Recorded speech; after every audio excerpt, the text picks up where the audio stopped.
Here's how you can create this. Create your text. You have a video. Place your text on top of the video. Go to the effects panel under the transform, distort, and perspective. Look for elastic scale. Apply that to your text. And in the factor, make sure to make this one on 0. Place your playhead in the beginning. Move in 1 frame. Add a keyframe. And crank this linear width all the way to 100. And you don't see anything on your screen.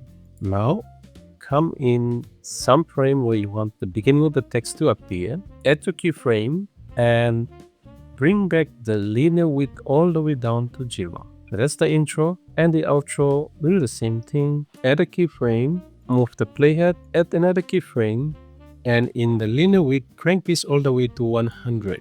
And that's it. And now you can use the interpolation here. Just change some of the values, the interpolation there to anything that you want to. And that's it. And here's the final result.